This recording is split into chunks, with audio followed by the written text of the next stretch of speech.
What if I told you that the most important end times event in decades has not come out of Iran, did not come out of Israel or even Russia, but has just come out of New York City?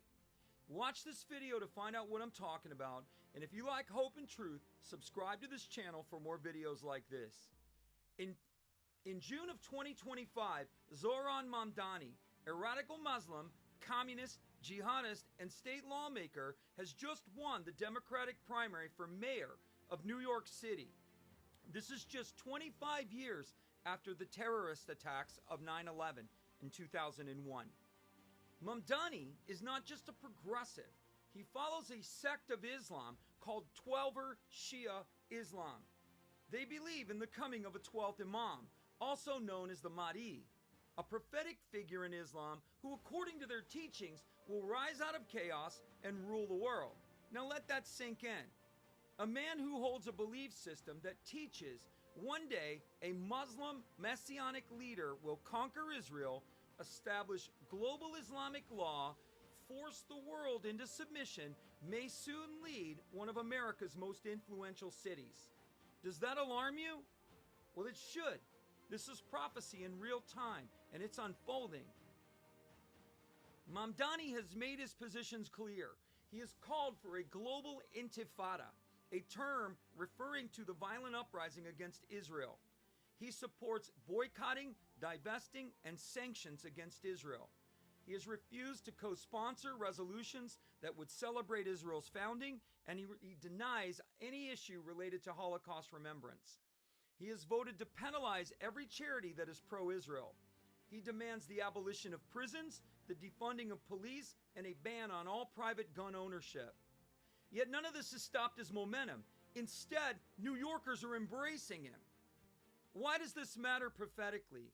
Because Mamdani is a Twelver, and these Twelvers believe that global chaos is not something to avoid. The Mahdi, their Messiah, according to Islamic prophecy, will appear during a time of great turmoil. He will unite the Muslim world, and he will create a revived caliphate. He will establish this Islamic law, conquer Jerusalem, rule it for 7 years. Does that sound familiar? Now here's why it matters from a biblical perspective. In Daniel chapter 9, verse 27, the Antichrist will confirm a covenant with many for 1 week. That's 7 years in biblical frameworks. The Mahdi, according to Islamic text, will rule Jerusalem for 7 years. In 2 Thessalonians chapter 2, it says that the man of sin, that's the Antichrist, will oppose and exalt himself above everything that is called God. He will sit within the temple of God, that's Jerusalem, showing the world that he is God. Islamic prophecy says that the Mahdi will rule from Jerusalem and impose religious dominance globally. Revelation chapter 13 says that the beast, again, the Antichrist, was given power to make war against the saints and to conquer them. That is exactly what Islamic eschatology says the Mahdi will do. He will wage war on all non-Muslims and bring the entire world into Islamic submission. So when a high-profile Twelver rises to political prominence in the most influential city in America and does so on a platform that supports anti-Semitism, radical revolution, and the dismantling of all Western systems, do you think we should pay attention? This may not be the Antichrist himself, but this is signaling towards a system that is already being built, and the world is growing more and more comfortable and compliant with it. So I'm not speculating here. I'm telling you things are being fulfilled. But let's go deeper. I'm going to give you 5 reasons why Islam is directly connected to the last days and why the Antichrist is directly connected to Islam. Number 1, the Mahdi and the Antichrist, they are a prophetic mirror. Twelver Shia Islam, the kind that Zoran Mandani practices, teaches that this 12th Imam has been hidden for 1,000 years. And that this Mahdi is going to return, bring this global Islamic revolution, bring into a one world Islamic government, conquer Israel, rule from Jerusalem for 7 years, kill all the infidels who do not accept his rule. But he will also be accompanied by a prophet named Isa, the Islamic version of Jesus. They believe that Jesus will return, denounce Christianity, break all the crosses, kill the pigs, I guess that's Christians, and tell all of the Christians to follow the Mahdi. Now, compare that to the biblical Antichrist. He rises from global chaos, Daniel chapter 8. He will make a 7-year peace treaty, Daniel chapter 9. He will set up his throne in Jerusalem, 2 Thessalonians 2. He will wage war against Israel and the saints, Revelation 13. He will be accompanied by a false prophet who does miracles and enforces a global religion and will validate the Antichrist, Revelation chapter 13. It's almost identical. This is more than coincidence. The Bible is actually telling us what is coming. The Mahdi of Islam may be the Antichrist of the Bible, a leader who will come as savior, but whose true identity is a deceiver, empowered by darkness. Zoran Mandani is a prototype of a leader who promises peace and prosperity, one who will be embraced by the West and by compromised Christian leaders. They too will support him. But underneath all of this, darkness will be hiding. Number 2, Europe's demographic transformation. Europe is undergoing a transformation that has not been seen since the fall of Rome. France is 12% Muslim.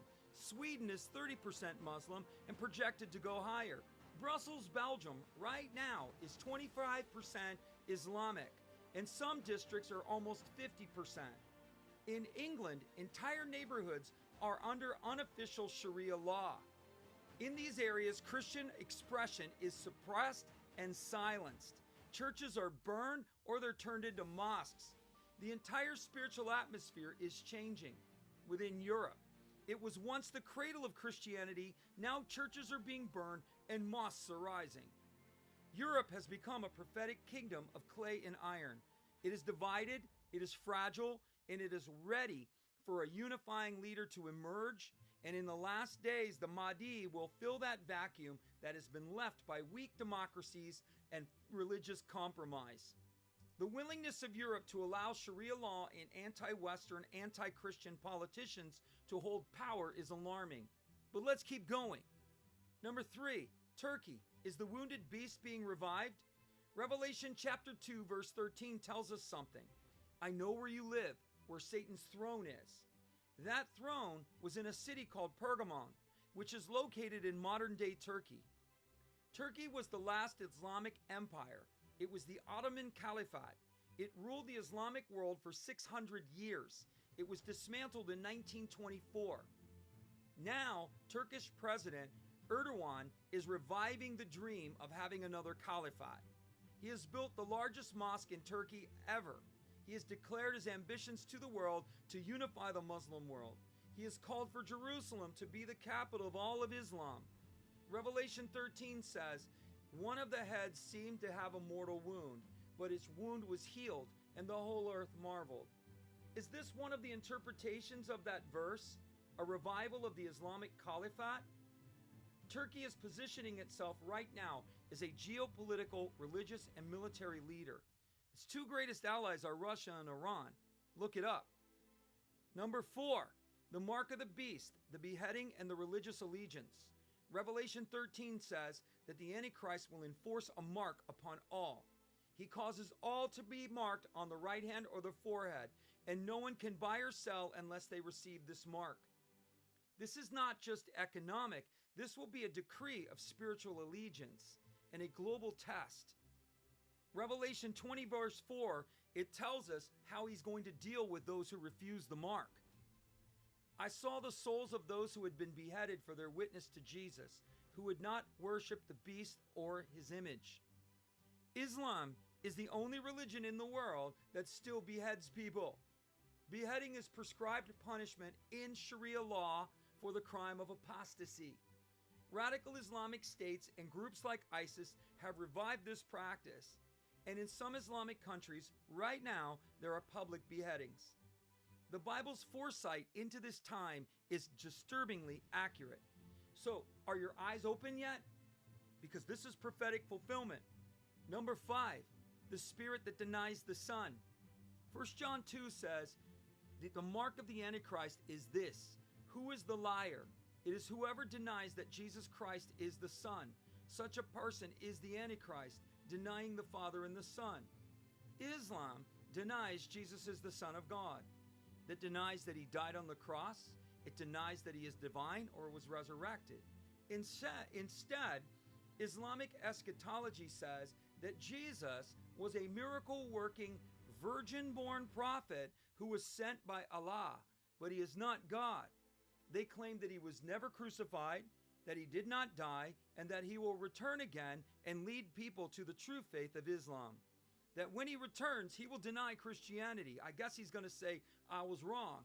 He will destroy churches and all of the symbols of the Christian faith, and he will lead the people into worship of the Mahdi. Now, this isn't just a neutral religion that they're proclaiming here. This is a counterfeit gospel, a gospel that mimics and is carrying enough truth to deceive the world. Now, stay with me. I'm going to put this together. So let's put the puzzle together. In New York, Zoran Mandani normalizes radical Islamic politics. In Europe, the demographics are shifting towards Sharia. And in Turkey, the beast system is reviving. Oh yeah, and by the way, remember that throne I told you about in Turkey? The throne of Satan, the one that was found in Pergamon? In 2030, that very throne, the throne of Zeus, the prophetic throne of Satan, is going to go on display in Europe. And do you know where? Berlin, Germany. All of this coinciding with Islamic theology that the Mahdi is preparing to take the stage. The Antichrist, friend, isn't going to arrive on the scene as a cartoon villain. He's going to come as a solution. He's going to bring with the promise of peace, Daniel 8. He's going to sign a 7-year peace deal, Daniel 9. He's going to demand worship and unity, Revelation 13. He's going to rule from Jerusalem, and he will claim divine status, 2 Thessalonians 2. He's going to be accompanied and assisted by a false prophet who will perform signs and wonders, Revelation 13. The world isn't just falling into this deception, it is literally racing into it. Just look at what happened in New York. If the Mahdi does rise in the final days, he will be celebrated as a hero.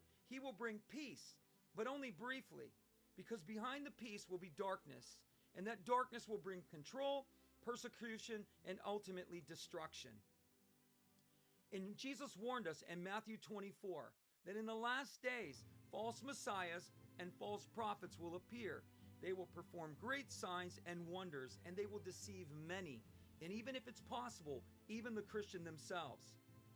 So right now, you're not called to be afraid. You're called to be awake, to be alert, to know truth. Because the one and true Messiah is Jesus. And he has come, he has died, he has risen, and he is coming again. So if this video has opened your eyes, I want you to like it. I want you to share it.